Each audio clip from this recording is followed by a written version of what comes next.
I wasn't going to let us fail. No matter what circumstance I had been placed in, somehow ended up succeeding. Grew up in the 70s and the 80s. The steel industry was collapsing. It was a rough time for Pittsburgh.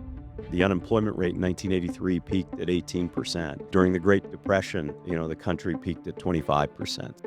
I struggled reading, so I had dyslexia. So I don't think people knew what it was. Circled back to my mom later in life and said, "Did I have dyslexia?" I didn't even know. And she said, "Yes." And I said, "When were you going to tell me?" I was 50 years old at the time. And she said, "You've done okay." I view all those things as positive. Strong work ethic, toughness, but kindness kind of guided me. That gave me a great deal of confidence that we were going to be successful. Those attributes come out in how we strive to achieve results. What are some signs in your experience that perhaps an organization isn't aligned? I think it's pretty clear. When you say that, that sounds ridiculously obvious, right? But to hear it said, it's like, wow, actually, there's a lot that goes into that.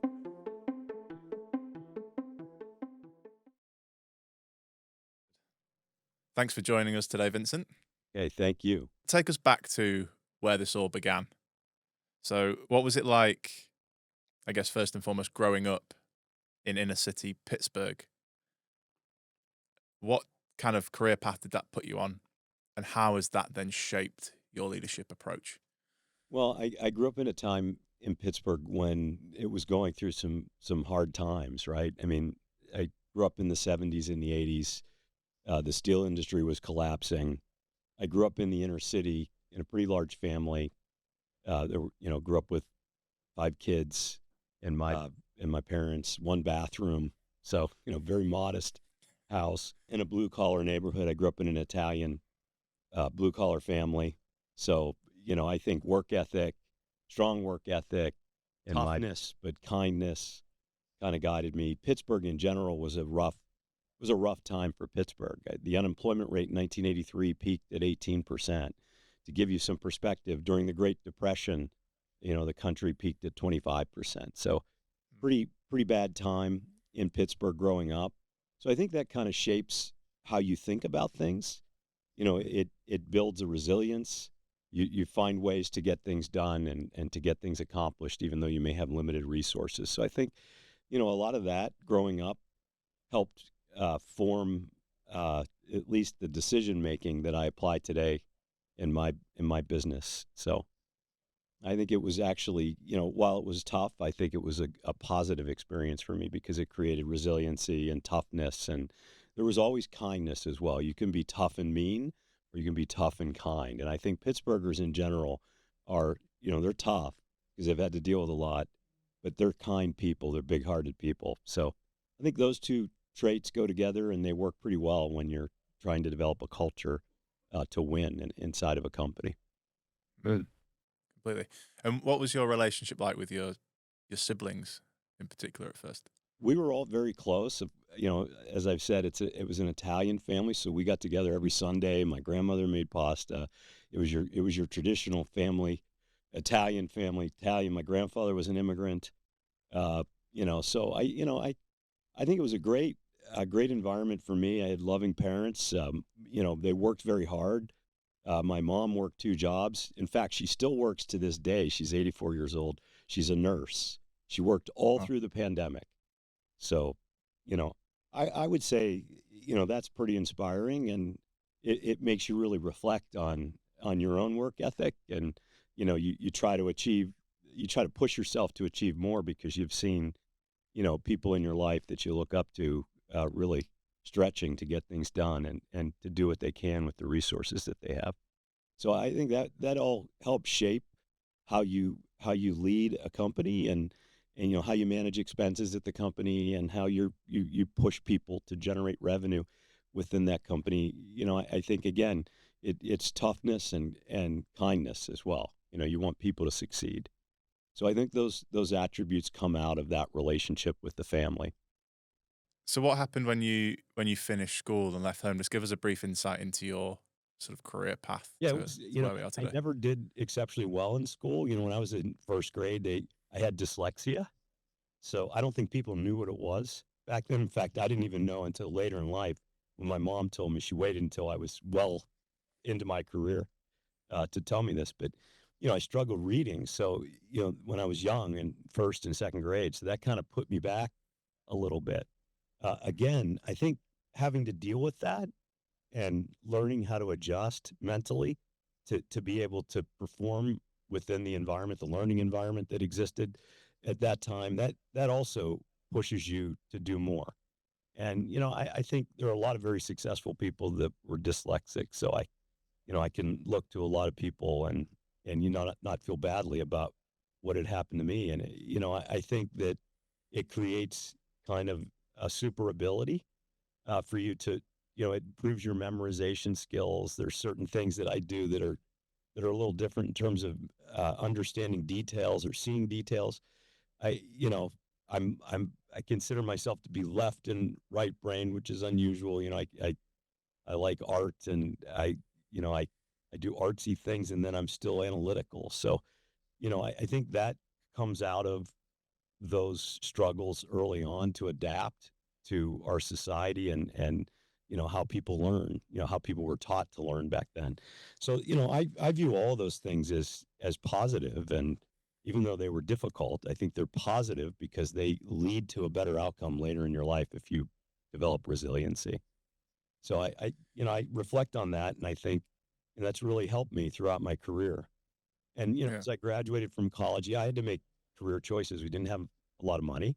Uh, I looked to the military at one point, to see if I could at least secure funds for college. My mom guilted me out of that.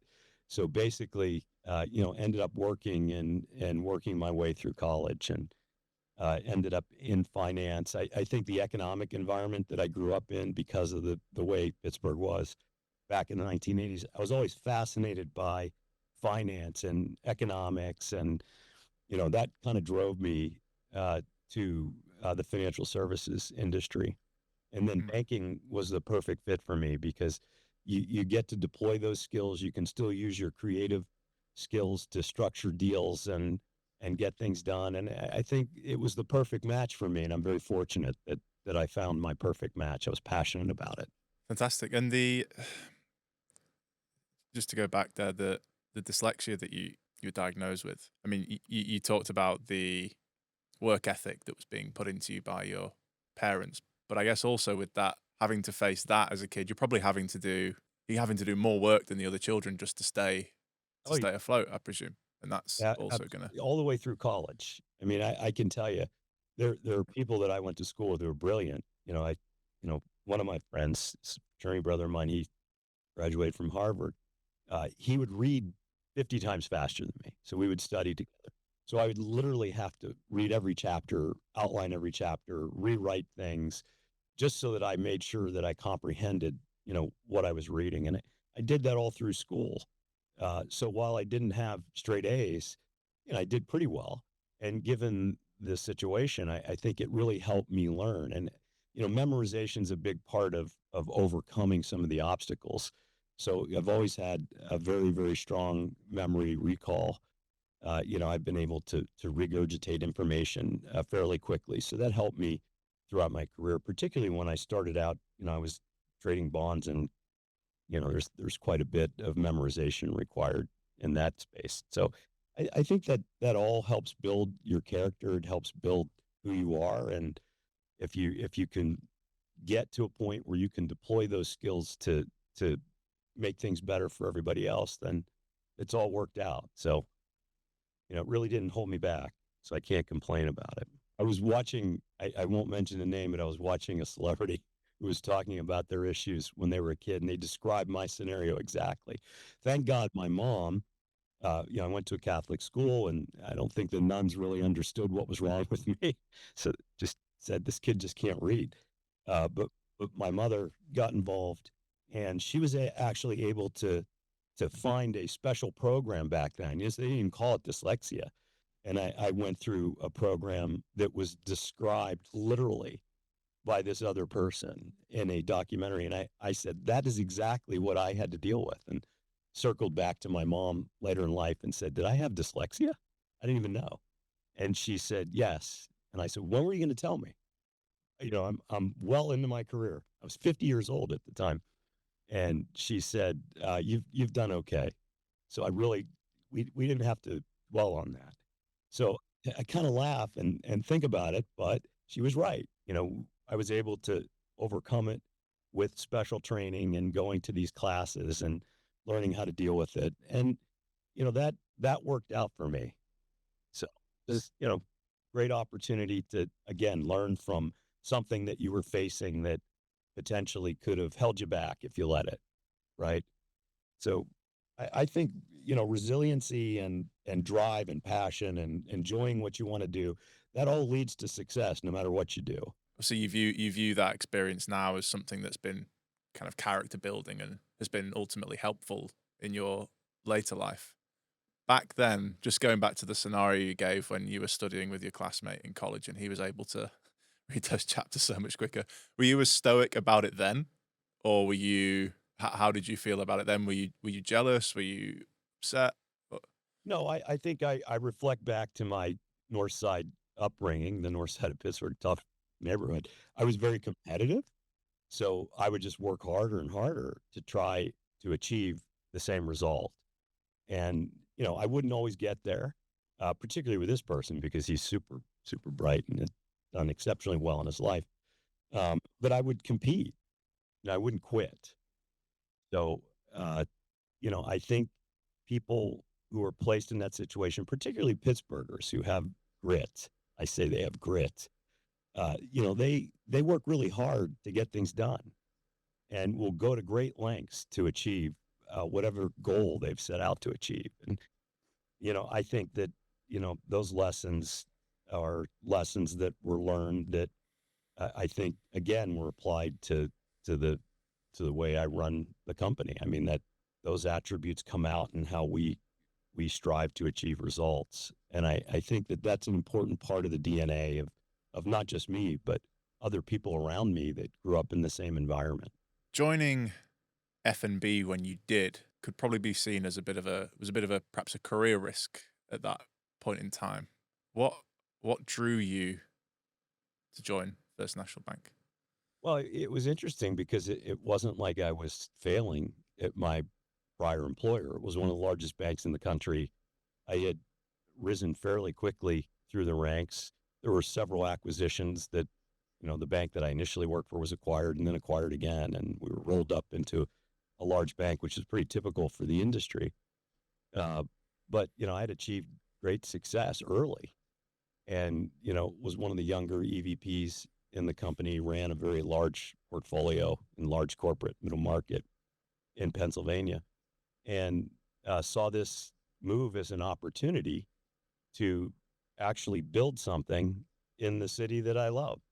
So, we had great success and the teams that I managed were very successful, but it seemed like the benefit was always transferred to another city, to the headquarters city, to another place.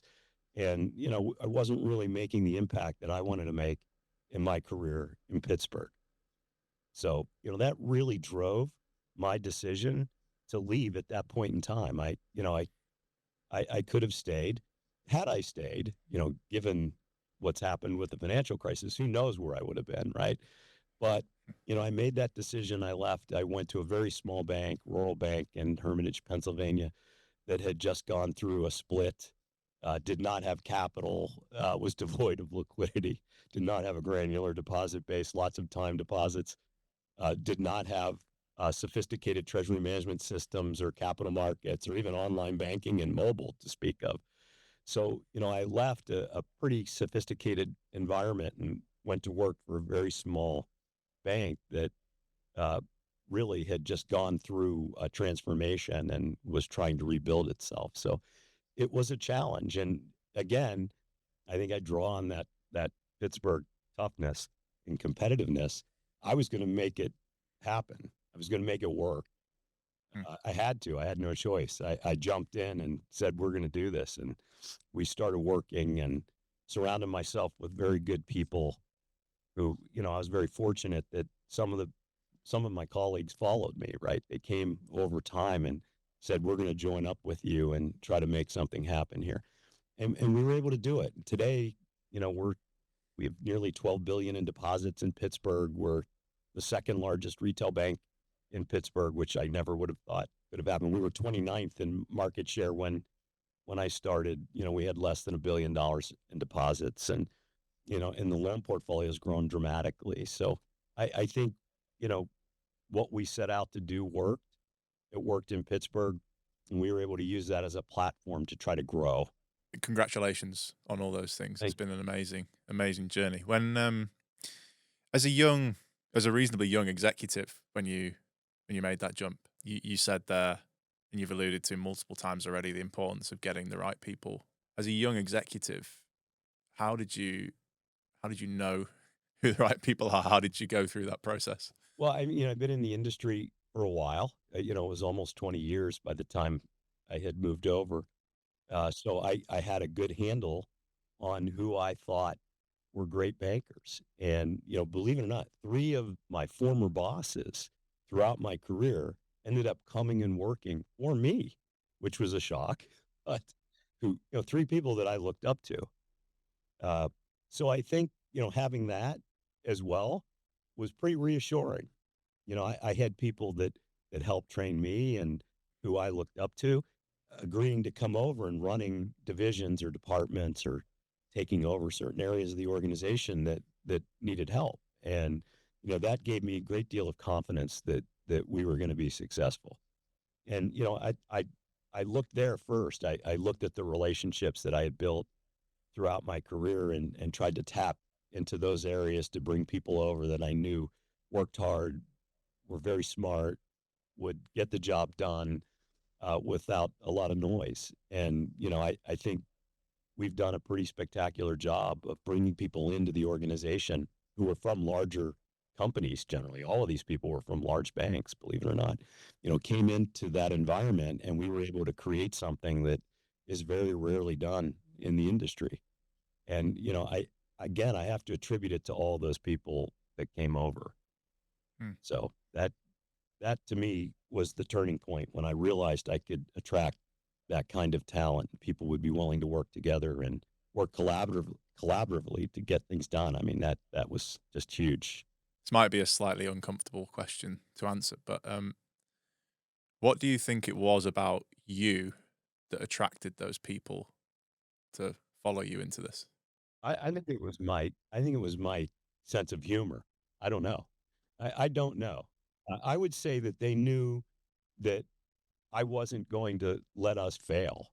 Okay, because no matter what circumstance I had been placed in throughout my career, I somehow ended up succeeding. So it took a lot of hard work and drive, but you know, I've been in some pretty ugly situations over time. I mean, if you look back, you know, from the beginning of my career, the stock market crashed. You know, we had the Gulf War, there, you know, Y2K, which everyone forgets about. You know, they thought planes were going to be falling from the sky.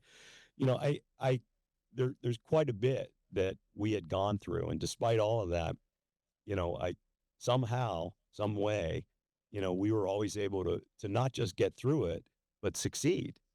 And you know, eh, I always tried to become one of the best performers, and I think people realized that, and they realized that they were going to be treated with respect. And you know, there's really not the same level of arrogance that existed in my prior life. Like I think about CEOs that run banks, they were unapproachable, very Mm, rigid, were not very creative. I hate to say that, but you know, they were very dry, right? yeah. I think the personality or the culture at our company is a lot different. And, you know, some of those attributes come from the leadership, come from me as well. I'm part of the leadership. So I think that's why they were comfortable and they came over and they knew that we were going to be successful. And you mentioned before, I want to go into some detail about culture and building culture with you. Just before we do that, you mentioned before you felt like you know or you could identify what a good banker looks like. So for you, what makes an excellent banker an excellent banker? An excellent banker is somebody that always wants to learn, that that approaches their clients with the attitude that I'm going to make you successful instead of worrying about their own success, right? Their own production. They think about the client first. They put the client first, and then everything falls into place. So, that's the perfect banker. The perfect banker is able to assess the situation, figure out how to solve a problem or provide a service or fulfill a need for a client, and create a win-win outcome where the organization wins and that client wins. That's the perfect banker. That requires understanding, how to structure deals, understanding the customer or client's capital structure, recognizing what products and services work best for that client, making sure that they're priced appropriately. And you always win in the long run when you take care of your clients and other people. And the great bankers apply those principles to their day-to-day job. That's what a great banker is. So they have knowledge and they have confidence. Those two things are important. And I was talking to my daughter, and this is going to sound a little corny, but I mean, she was asking me questions about her career, and she said, "What do you think is important?" She asked the same question, and without even thinking about it, I belted out this quote. So I'm going to read it to you. Knowledge without confidence leads to nothing. Confidence without knowledge leads to arrogance. Confidence with knowledge leads to success. So I don't know how I said that to her or where that came from, but she wrote it down and texted it back to me and said, "My God, Dad, that was like the greatest quote." So, basically the lesson is you have to learn too. You have to understand what is important to the client. You have to learn about the products and services, and you have to have this desire to learn. I think that's what leads to great success. And then you have to be confident when you're approaching the client and you're discussing these options with the client. You have to believe in yourself too. Mm. So, confidence and knowledge leads to success. You can't have, one and be successful. You have to have both. So, and again, you have to try not to come across as being arrogant or telling the client what's best for them, right? You're not trying to do that. And that's pretty much true for consumer and commercial clients. Let's go back to the culture discussion. You were bringing in people from much larger, I guess, more established organizations. How did you go about building the culture that you wanted? Well, we laid out principles, that we wanted to live up to. One of the guiding, it's not necessarily one of our principles specifically, but we always said, hey, you've always got to do the right thing. That was one thing we talked about. So how do we get a culture that embodies doing the right thing, right? And then we looked at these core principles that we wanted to lay out, and collaboration was really important. Innovation's important, right? Uh, Honor, integrity, that's really important. So doing the right thing. So we kind of we created what we thought institutionally would foster that behavior.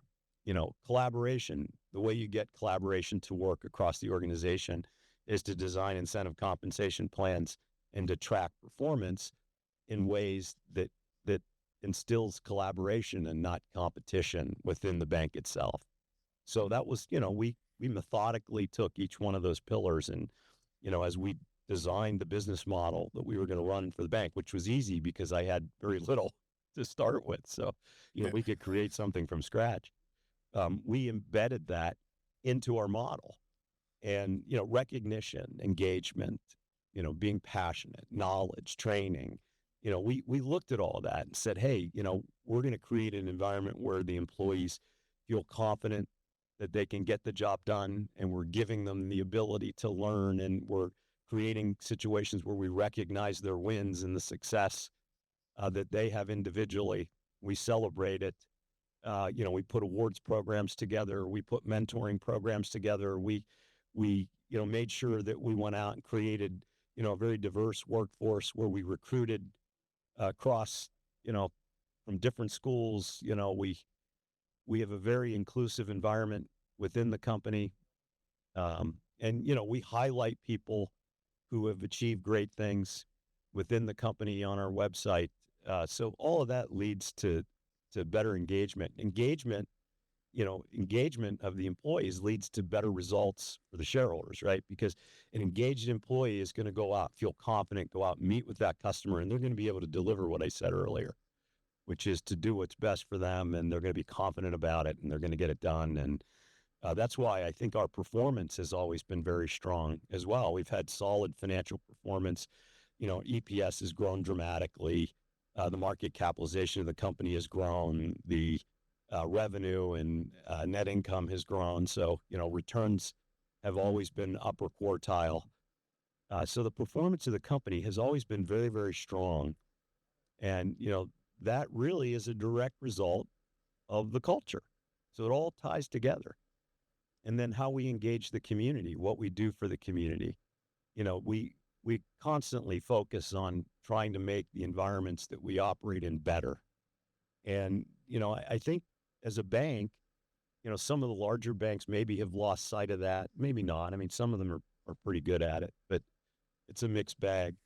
But we stayed very focused on making sure the employees were happy and felt good about where they worked, and made sure that the communities that we operated in, that we were going to do things that others wouldn't do, kind of are long term in nature, not quarter to quarter, or we're worried about, expenses quarter to quarter. We do, but we try to look at things a little more longer term. And the more we do for our communities, the better off we are as an organization, because we rely on successful communities to provide us with loan growth and deposits and economic success. So it all ties together. Sorry for the long answer, but No, that's a great point. Actually, I'd never thought. It's almost like the by you providing those services into the community, if you can help that community economically grow, that then means more business for absolutely. you, and it's a circle. We are the grease of capitalism. We lubricate the system. We provide capital. We're out there doing things. We're not supposed to take extreme risks, because we do have depositors, and we're trying to protect our depositors as well. But we take measured risks, and we redeploy capital to help grow the economies that we operate in. And that's how we approach things. We could go on and on about all the projects we've done, but it's pretty evident even in our headquarters building in Pittsburgh.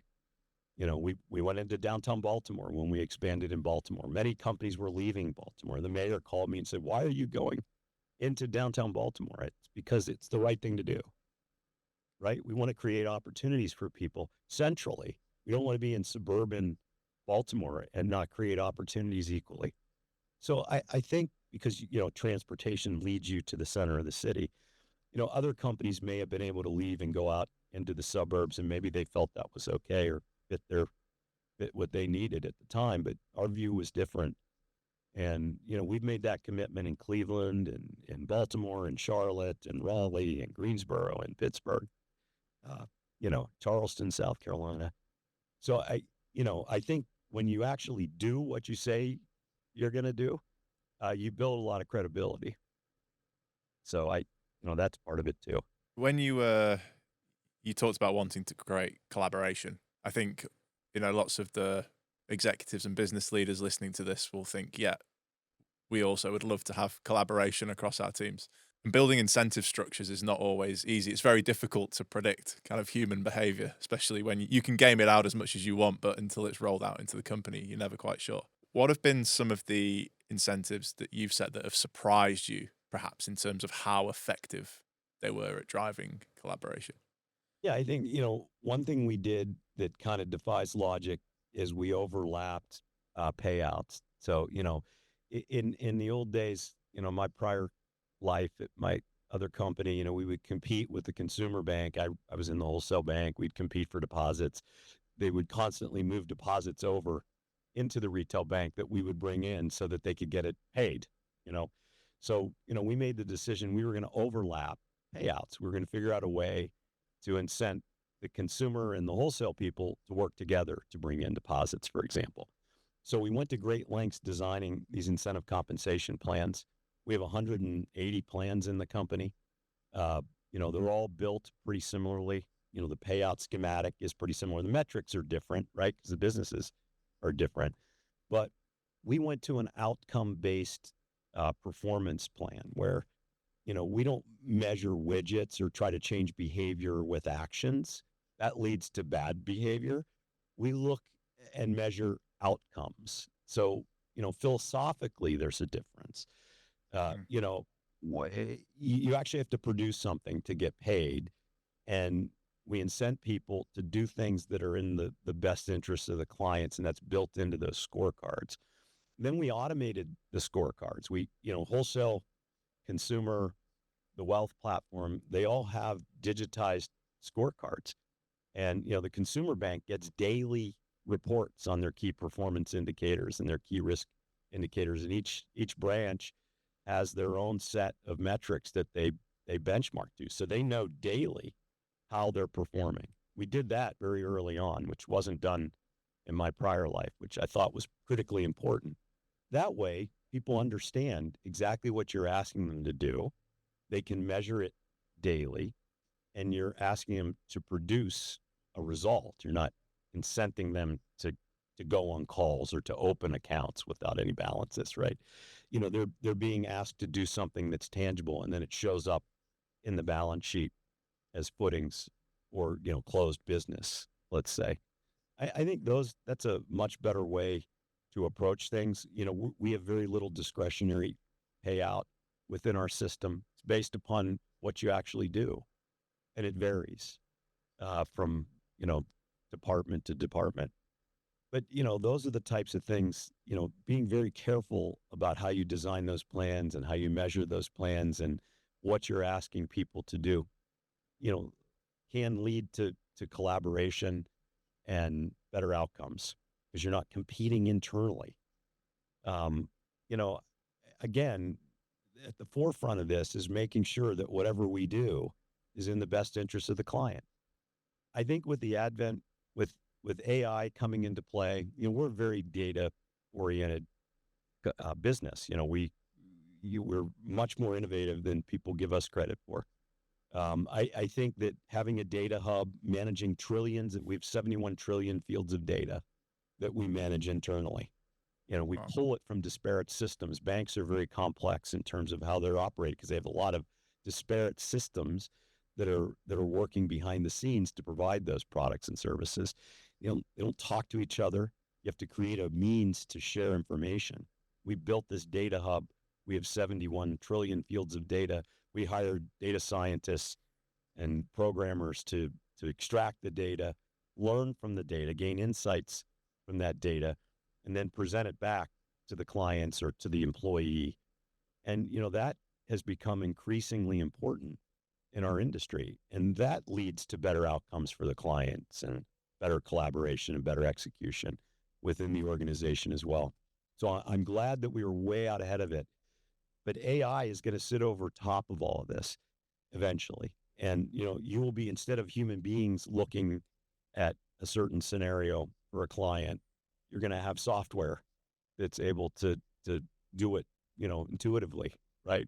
Machine learning software that will look at the situation and make adjustments or make product recommendations based upon behaviors or data that is being gained. And I think that's the big change that's coming. And we have to make sure that our programming also follows our culture, right? That we're doing what's best for the client and, not necessarily what's best for us financially, but what's best for the client, because in the long run, we win financially. So Yeah. there's a lot of things happening that I think will lead to better collaboration, the sharing of information, the way we structure the company. One thing I learned from a CEO that was at our company that I worked for early on, who was there, and he came and left. He was only there for a short period of time, but he wrote a book on organizational alignment. And he said, you have to look at this. You have to understand how important organizational alignment is in terms of generating collaboration across business lines. He was absolutely right. So I looked at the things that he gave me. I read it. Again, I tried to gain as much knowledge about it as possible. I was president of what was called the banking group, the chief revenue officer at the time, and I wanted to impress him. So I read everything that he put down, and I went back and then tried to deploy some of the strategies that I learned from him in the organizational structure. And organizational alignment's important. So data management, having information and insights, making sure that incentives are, designed to create collaboration and not competition within the company, and then aligning the organization to drive results and to drive collaboration. Those are the key elements to getting what you want. What are some signs in your experience that perhaps an organization isn't aligned? What are some of the warning signs that an executive should be looking out I for? think it's pretty clear. I think most people, if they are listening, if anybody is listening to this podcast, I will tell you they'll know this right away. When you start to see departments who are creating fiefdoms or bureaucracy, if you start to sense that there's bureaucracy or there's infighting over territory or clients, that's when you know you've started to go wrong. So I think you got to take a step back and say, how can we get people to work better together, right? How can we deploy products more consistently across departments so that at the end of the day, the customer's the winner and not just one person sitting in one department. So that's the telltale sign. So, and when we interview people or we promote people within our company, one of the things we look for is their ability, or I look for specifically, is their ability to work collaboratively with the other departments. So, and again, I'm going to reflect back. I learned this from somebody years ago that I worked for, president of a different bank years ago. He said, "You'll be successful if you're able to get people from other departments to help you do your job." So I thought about that and I thought, wow, that means I have to be able to tap into these other departments and somehow motivate them to help me Yeah. achieve success. What that means is we have to collaborate, right? So he was spot on. And, I learned from that as well and deployed that strategy throughout my career. Isn't that interesting? When you say that, that sounds ridiculously obvious, right? It's not But to hear it said, it's like, wow, actually, there's a lot that goes into that. I think our advantage over some of the largest banks in the country, we've done some things that large banks have wanted to do. We've done it already and we're small. We spend a fraction of what they spend on tech. We've been able to do it because we don't have bureaucracies, because we don't have departments that operate in a silo and they spend, independently hundreds of millions of dollars on technology that can't be integrated or shared. And then when you do find a solution that could bring them into the fold, the leaders of those segments typically say, I can't take an impairment on this technology investment that I've made. Therefore, I'm out. So, you have a problem when, you've got different silos within your organization going down different strategic paths from a tech perspective. And you can't provide a whole solution to your client or your customer base. That's our clicks to brick strategy. What we've done with tech, we looked over 10 years ago, we started this process. We said, we're only going to put applications in place that actually where we can share data and we can fulfill our strategy of providing the customer with an omni-channel solution that lets them purchase multiple products and services with one application, right? That's the common app that we developed. That took a decade of discipline and understanding and collaboration to get done. So it's not easily replicated because of that. And I don't think the street or I don't think other people understand that in banking. I think we're fortunate that we were able to push through that. Clearly, you've put so much time and thought and energy into building the business model, building the culture. Can you take us back to maybe one or two perhaps incidences that you perhaps saw you just saw perhaps saw an interaction within the business, or you saw, and you looked at that and you thought, yes, this culture, this is working. Yeah, Are there some examples you can give of? yeah, literally hundreds of examples, hundreds, because like I said, we celebrate certain wins. And one of the, we have this program that we developed. It's called the 5-star program. Basically, we give people awards for sales, service, collaboration, and there are literally hundreds of nominations over the last 15 years that I could point to that show departments working together to do what was best for the client. And we encourage people to do that and then submit applications to get this award. And then the employees are recognized in front of the entire company, and they get what's called a Star Power Award. And they basically get the recognition, and everybody gets to see how collaboration works to benefit the shareholders, right? Because there are many instances where we win a deal. Not only did we win the deal, the commercial deal, the corporate opportunity, we won treasury management business, we got the wealth business for the owners, we end up with the employees of the company banking with the retail bank through our workplace banking platform. That takes collaboration. That takes departments working together and sharing information. In the way we've structured our organization, we were very methodical about how we were going to design the expansion of F.N.B. We came up with a template.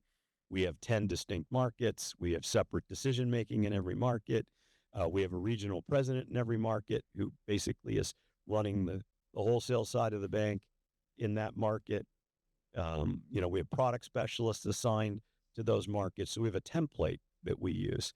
And, our incentive compensation systems, as I mentioned, are used across the company so that it's very consistent. We've done many acquisitions. I think they're nearly, if you just look at bank acquisitions, since I've been at the company, we've done 18 as CEO, I think 16 or 15 for me. I don't know the exact number, but it's a lot. But we were able to use those templates to basically bring people in, create new markets, and not miss a beat from a cultural perspective. And that's why we've won, 80 best place to work awards from various publications, right? Those are surveys that are done from the employees. It's because we've created consistent culture within the company. And organizational alignment goes back to what I said before. We made sure that no matter how quickly we grew or how we grew geographically, no matter where you're dropped off in our company, you feel the same culture. So that's a very difficult thing to do when you're spread across 7 states and, you grew from this very small bank. But we were able to do that, and it shows. The proof point is in the results in those surveys. We've also won numerous Greenwich Awards. We've won awards for customer satisfaction in the commercial bank and the wholesale bank. And, that is also an indication that what we're doing is working because, clients are very satisfied. If you look at it end to end, those are the metrics that I look at. And then, we look at financial performance, obviously, and, that's been very solid over a long period of time. Those things tend to lead you to believe that your model's working. Then look at deposit share growth. We just looked at last year's FDIC data. We've grown in most of the markets we're in. In Pittsburgh, we grew, we've one of the largest banks in the country headquartered there. We grew market share. That tells me that our business model is working. And in the tech investment, look at the e-store, the common app, the volume of applications that we're bringing in online, the fact that we've been able to streamline the onboarding process for consumers, and we're able to offer them up to 30 products with one application. I mean, that's an amazing efficiency for clients. They can upload information into the system digitally. The authentication system that we've developed, it's a very sophisticated authentication system with out-of-band technology and all kinds of stuff. Biometric technology, IP address tracking is all embedded into that system. So, the customers can feel secure operating in our environment, and then making sure that that digital environment, the same environment that exists online and on the mobile app, exists in the branches, so that you have a consistent experience across delivery channels. All of that is very unique. And, That's why I'm here. That's why I'm talking. I think it's worthy of talking about and letting people know that we were able to do all of this and do it very successfully. Given your focus on the client and wanting to sort of track, I guess, client success, client happiness, talk to us about how you go about doing that. I presume it's quite a broad range of anything from surveys to how many times they're on the system. How do you build those metrics out? Yeah, I mean the digital stuff's easy because there are already channels to capture, satisfaction and comments, right? Usually people that have a bad experience are the ones that comment. So we take that, we look at it, try to figure out, is this real? Is this something happening on our end? Is this an issue with their own device? And we constantly look at that feedback. So there's a feedback loop built into the digital, in the Apple Store and other places. So we look at that. We survey our customers frequently. We engage in, we have third parties surveying the customers. We do our own. Believe it or not, we believe that there's a correlation between our ability to serve each other within the company and how we treat clients. So in addition to doing external client surveys, we started surveying our own departments internally. So we have an internal system where every quarter, every employee has the ability to review or critique or measure the performance of the operating areas that they interact with. And then they provide Interesting. feedback as well. And we have a feedback loop that we analyze and look at and say, okay, we're having issues over here.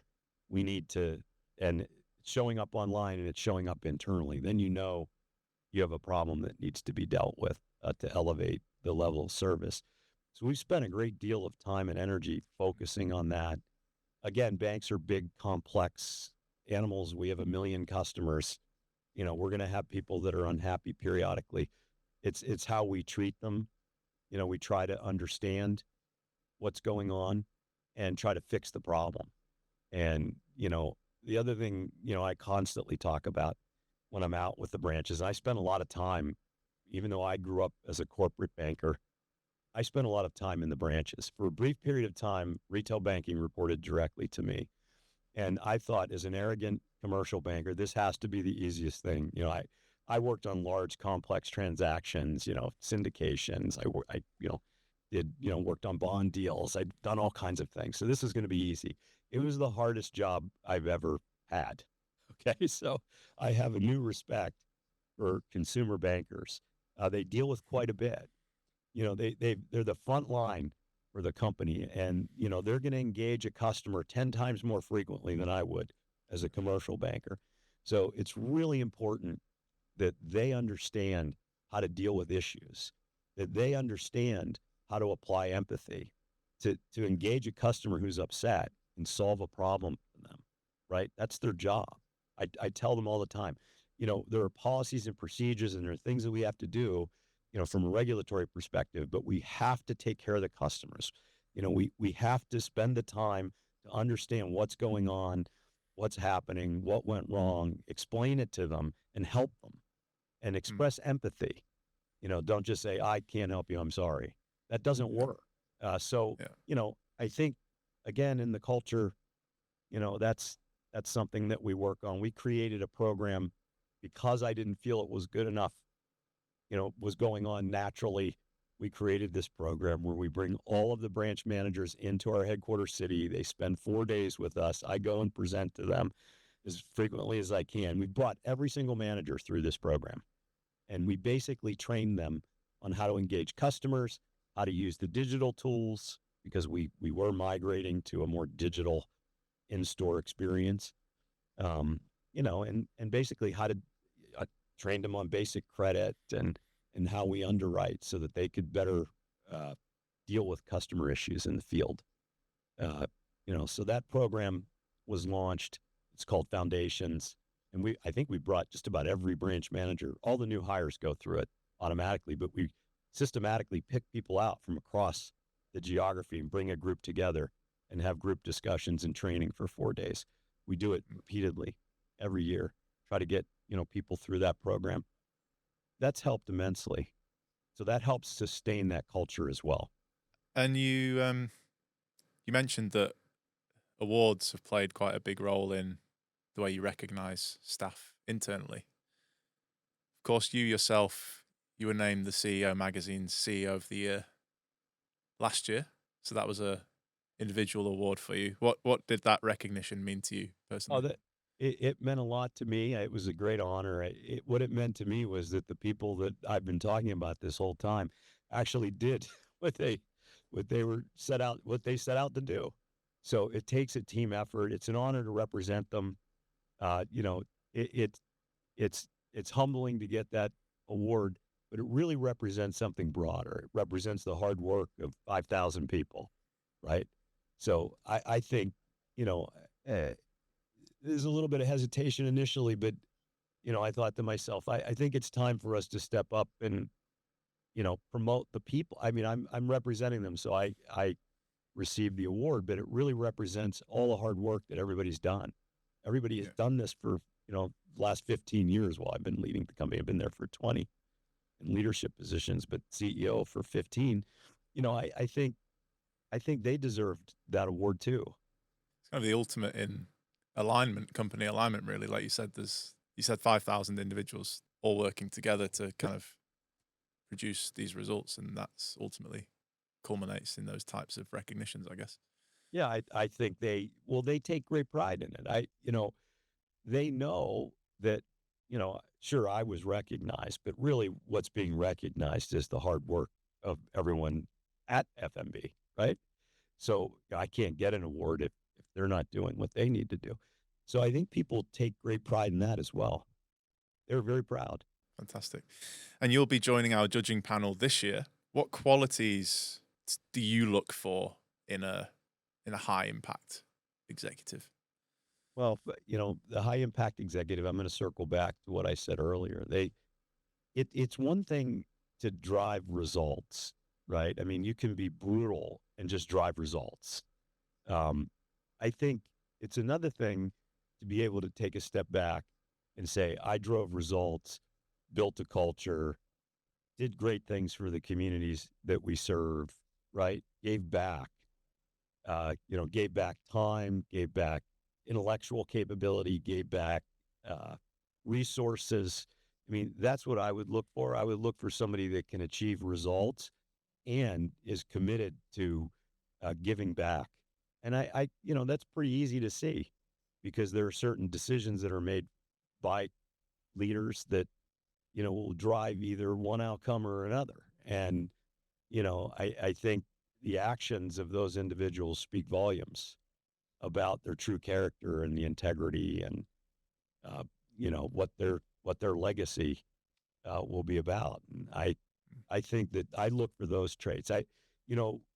My cousin who was an executive at Costco, he he lectured me during the pandemic. He said to me, it's like we were on the phone talking. I'm like, how are you dealing with this? Because you've got, many more employees than us, and you're out there reported directly to the CEO at the time.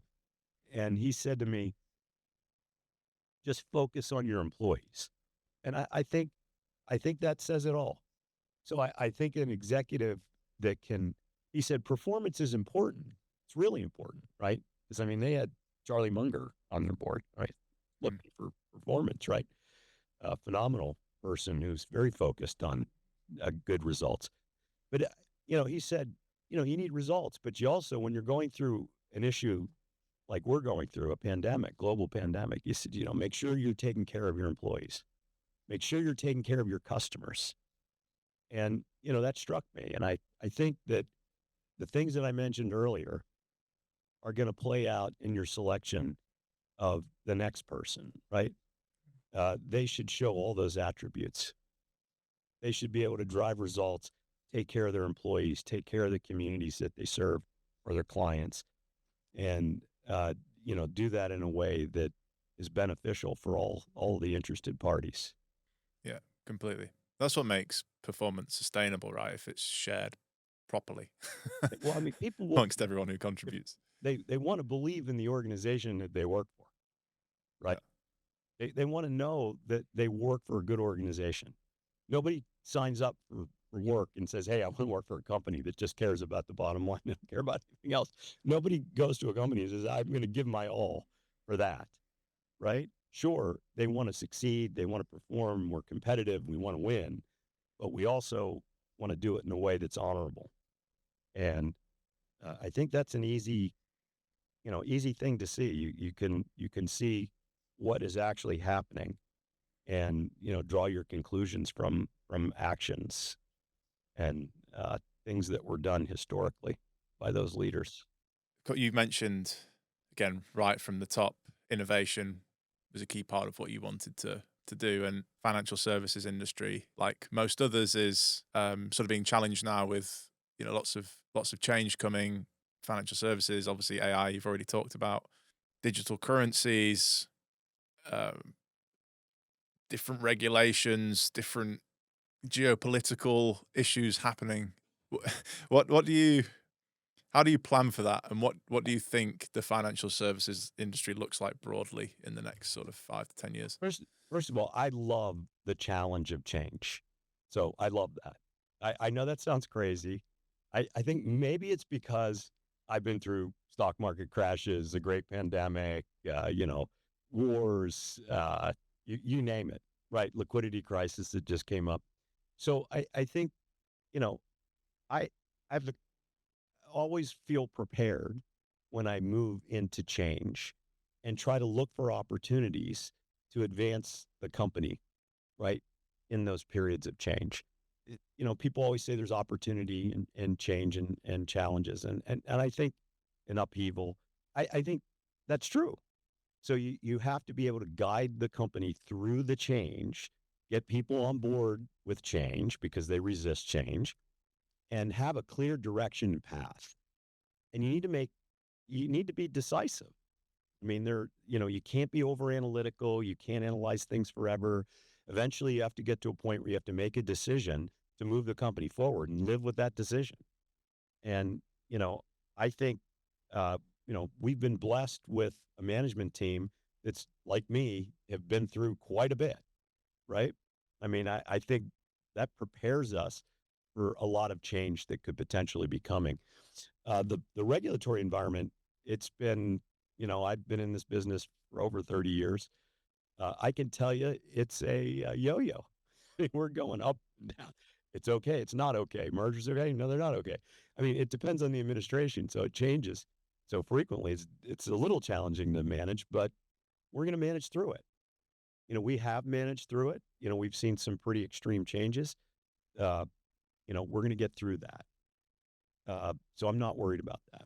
And I do think, despite bankers complaining about regulators all the time, there are some very good regulators who want to do the right thing, who care about the industry, who care about making sure consumers are taken care of.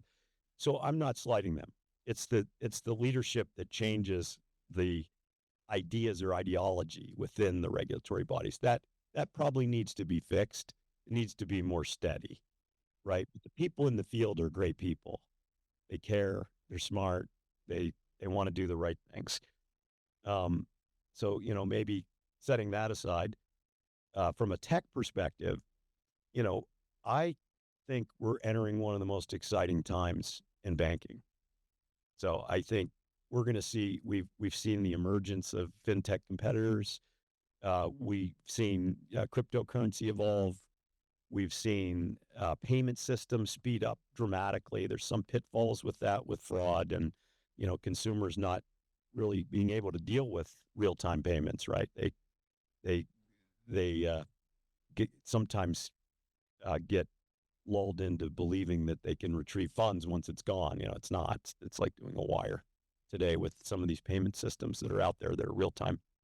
But I think it's an exciting time, and I think AI.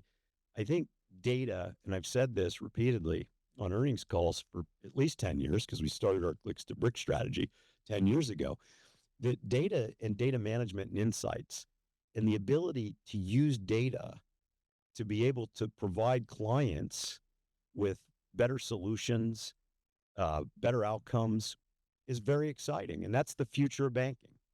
So, creating an environment where we're able to manage large quantities of data. We run our own, we run a lot of our critical applications on-prem. So, we don't outsource it everywhere. That helps us a little bit because we maintained a little bit of expertise in IT and, engineering to enable us to do some things, programming internally, which has helped us. But we're truly focusing on transforming into a more digitally oriented organization. And it's pretty evident in everything we've done. And I think as we move forward and, technology continues to advance, payments are faster, customers are able to secure financing faster. There's digital portals, as I mentioned, authentication, and, all those things are happening, in real time, like rapidly changing how we evaluate customers and prevent fraud and all that stuff.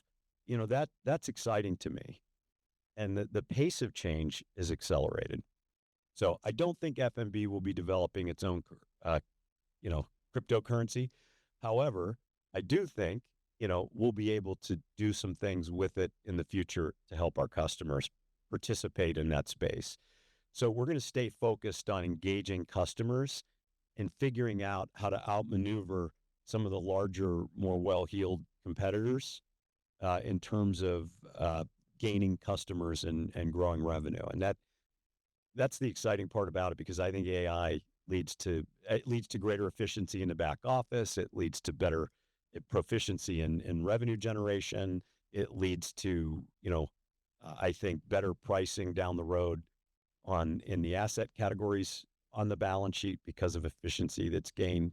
Today we price loans all over the place. I think you'll gain insight in the future, and we'll be able to price for the risk that we're taking more effectively. On the flip side, it may put pressure on our pricing on deposits, right? Because people will also be using AI tools to shop for the best, product. But I already feel like we're one of the most competitive banks out there. We're already looking at the marketplace and positioning ourselves and understanding the pricing elasticity within certain categories. We're using that same technology inside of our company to deal with that already. So, I think, that's what's exciting about it. What do you think the future of the branch is in this Well, picture? Clicks to Bricks came about because I was driving down the road and I was listening to satellite radio business show.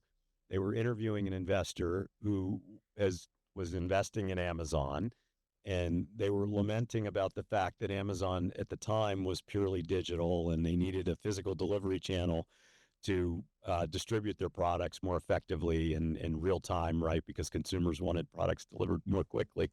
So they were having some supply chain delivery issues. And I thought to myself, wait a minute, we're probably exactly the same way. I mean, because people want to deal with people, even in this digital age. So how do we bridge having all these branches? And we closed over 100 branches, through consolidations, through, after mergers. I mean, we've done quite a bit. But those branches are still very important. So I think they're important because they represent a commitment to the community. They represent the actual physical presence. Even the youngest, even my kids who are much more savvy than me, technically, they're in their 20s. They basically want to talk to me, or they want to talk to a person about a mortgage, or they're buying a car. They don't want to go online and just fill out an application, send their stuff off. And when they do that, they say they get called by 5,000 people. Like, what's going on? So I think there's a marriage between the branch and the branch being more about consultation, financial literacy, financial education, right? Engaging customers who are interested in multiple products. That's the future of the branch, not doing routine transactions. Routine transactions, cashing checks, originating payments, all that stuff, that's going to happen digitally, and it has. Over time, those branches will evolve. Fewer and fewer transactions are occurring in these branches. More sales are happening there, and we haven't lost that, which is interesting. If you survey consumers, they still want branches. When you call on small businesses, they want a branch. When you call on middle-sized corporate clients, their employees want a branch. They want to be able to go see somebody. So while you want to get out of that physical delivery channel because it may create some legacy costs that fintech may not have, the reality is people still want it. So you have to figure out a way to marry the branch with your digital offering, and that's what we did. We took a step back and said, we're not going to close all of our branches.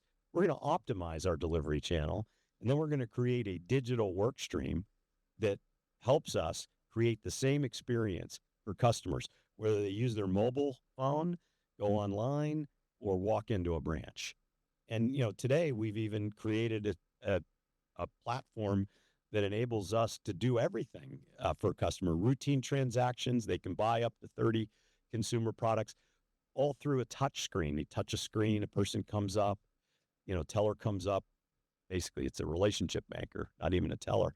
And they're able to help you with products, buy products and services, originate a loan, cash a check down to the penny, make a loan payment. That's the future. So, we have about 150 of those ITMs deployed across the company, and we've married them with our e-store now. That's our prototype.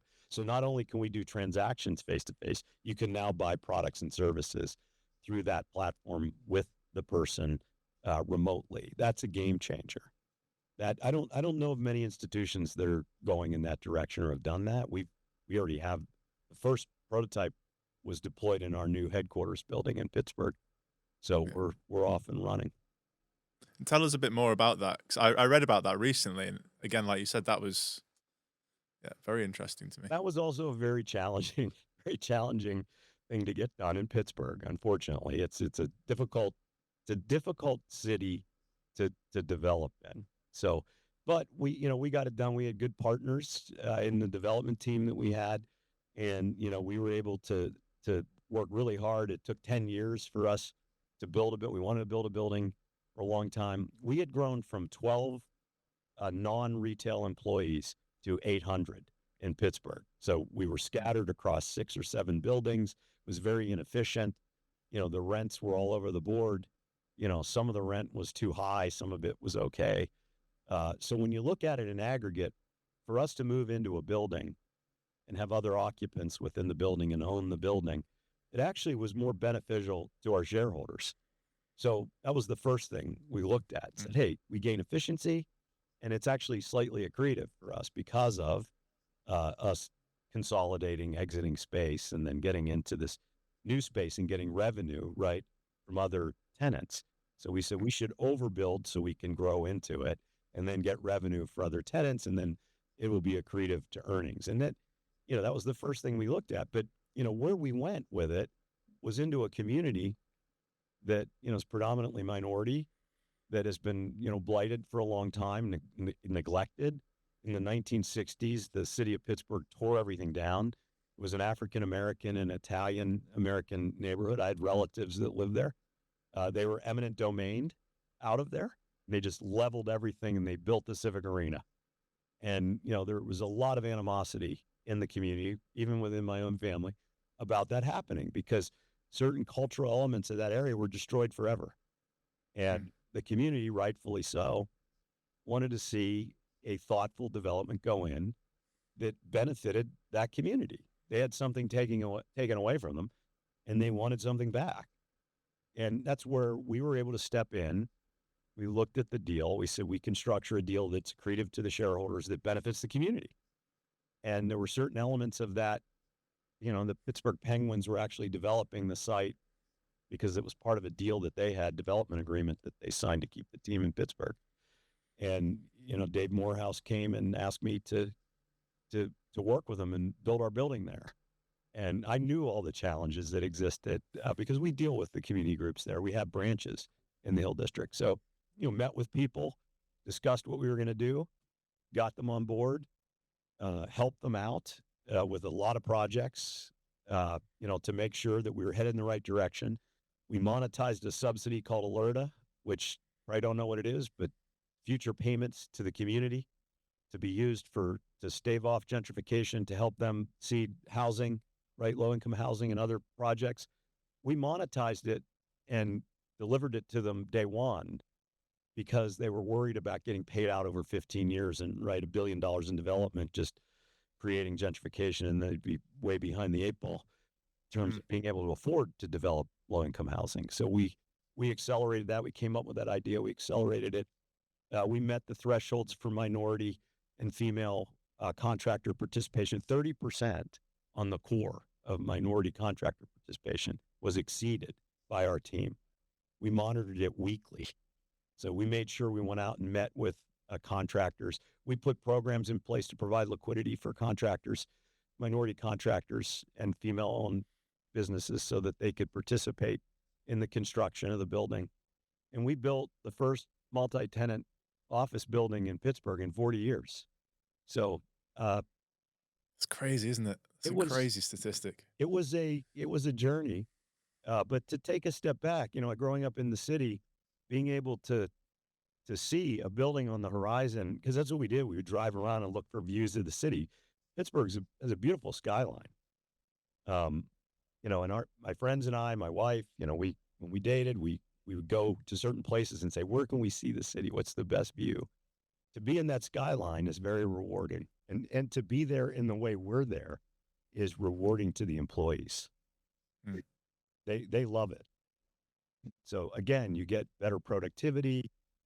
People are engaged. They're back in the office, and they want to be there, and they're excited about being there, and they're very proud of the facility that they have. We were scattered all over the place. It wasn't going to work long term. We were growing too fast, and it was very inefficient. How do you personally feel when you look and you see that building in the skyline? What does that mean to you personally? Well, it was a lot of hard work. To me personally, it symbolizes kind of the entire journey. So to go from nothing to something, right? So I don't know. I look at it, I laugh because my daughter said to me, wow, you built a building. I said, I didn't build a building. All of our employees built this building, and I didn't build it myself. I had a lot of help, right?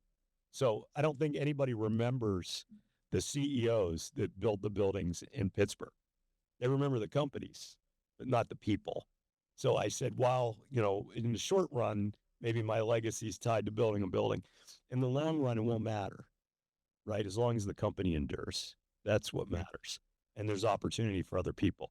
So I hate to say that, but as you move around Pittsburgh, no one knows.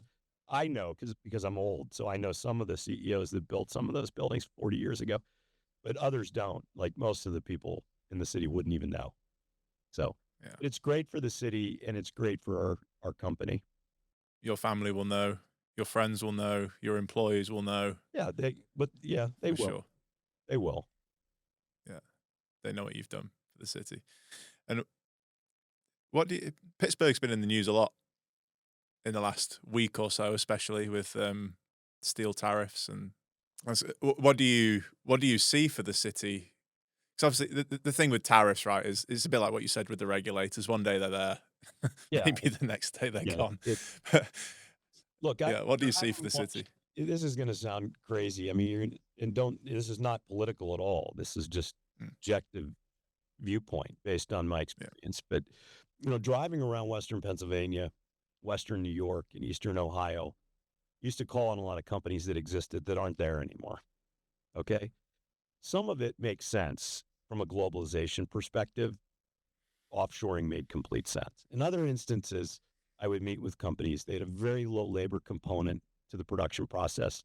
You look at what they're doing, steel, for example, use that. I mean, I was the banker for the United Steelworkers, the International Union, for 15 years in my past. So I knew Leo Gerard, and tremendous respect for him. And other, Lynn Williams and George Becker, those two fellows passed away. But, I think I can tell you that some of what they're saying about manufacturing in the United States is true. It wasn't a level playing field. So the reset, I'm not suggesting that I would go out and tariff every single country simultaneously. However, leveling the playing field Like we went 5 decades of not really paying attention to what was happening to our industries in our country. And we really devastated certain communities, rural communities, with the exporting of jobs and manufacturing capacity in the name of efficiency. And I'm not sure, with currency manipulation, intellectual property theft, I could go on and on. I'm not sure that it was a level playing field or free markets. Everybody said, hey, free markets. It wasn't. It was imbalanced. So there is a place for it. Having said that, I think what's happening with the steel tariffs and the deal that's going down in Pittsburgh today, let's hope it's a positive thing for Pittsburgh. I mean, to see that kind of investment that Nippon has said they're going to make in the city, in the steel industry in particular, I applaud it. I think the local steelworkers, maybe not the international union, but the local guys see it. They know that it could potentially create lots of opportunity for steelworkers again, for Pittsburgh, for steel. So I'm pretty excited about that. I think if it all falls into place the way it sounds like it's falling into place, you never know in the long run, but if it benefits those workers, it's going to benefit the city.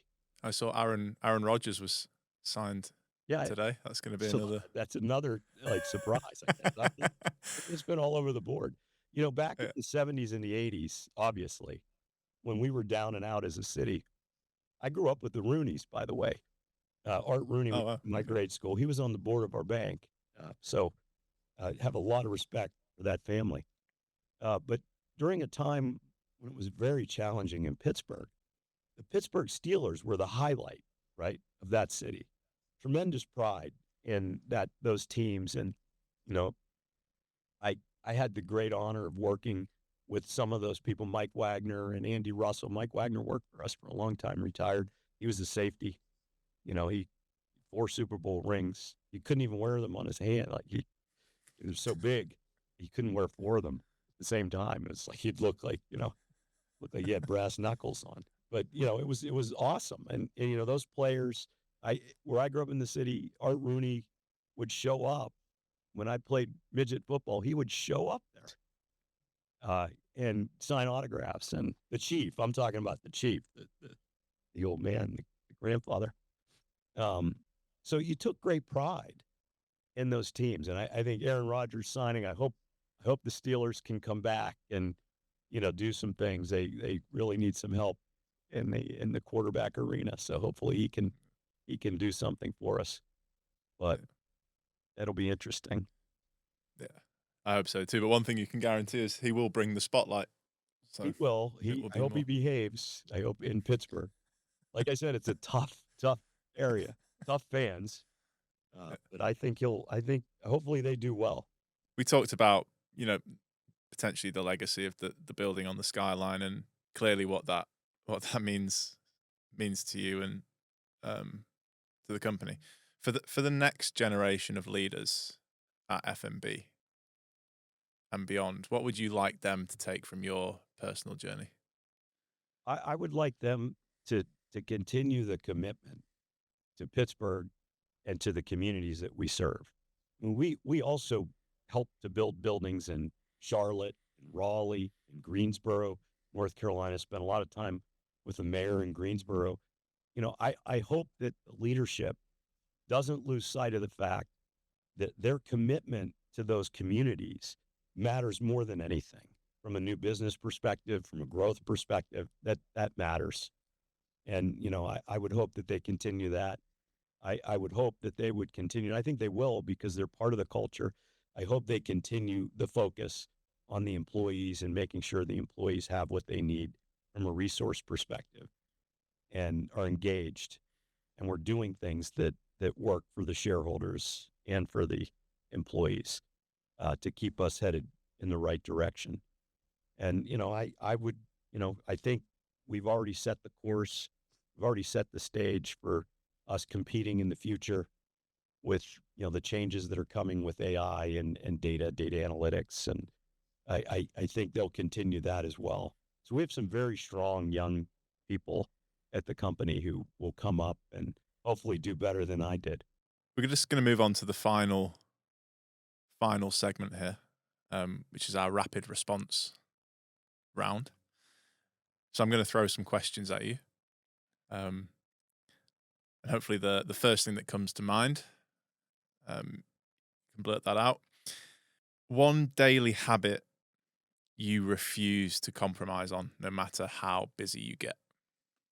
I work out 2 hours a day, believe it or not, Wow. and I will not do that no matter where I am.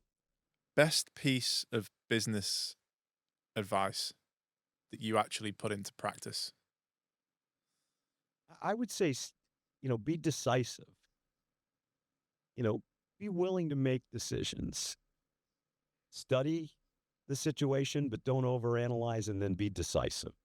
That would be my best piece of advice. I think leaders that are decisive, they typically make the right decision and they get things done and they're ahead of the curve, and everybody else is sitting back and still analyzing things. I'm not suggesting you run off and do something crazy, but take measured risks, calculated risks, and be decisive. Finally, if there was some sort of parallel universe where you didn't join F.N.B, what would you be doing? It depends on where you are in your life. Like if I go back to being in high school or middle school, I'd probably be in the military. So to be quite candid, in fact, wanted to be in the military, but my mom guilted me out of it. So I probably would be there. If you go later in life, after I've gotten through that and I'm in college, I probably would have stayed in investment banking. Yeah, that could have been an area that I stayed in. If you go beyond that and you go into my career, I probably would be at PNC because National City was absorbed into PNC, or maybe I wouldn't even have a job. I don't know. I might be doing something else. I think that's the way I look at it. It could be, there's a lot of paths and choices in your life, and the journey that you take is a bunch of decisions. So different points in my life, I would have ended up in a different place. Vincent, thank you very much for today. Really enjoyed the conversation. Thank you very much. I appreciate the time. Thank you. And hopefully we can talk again soon.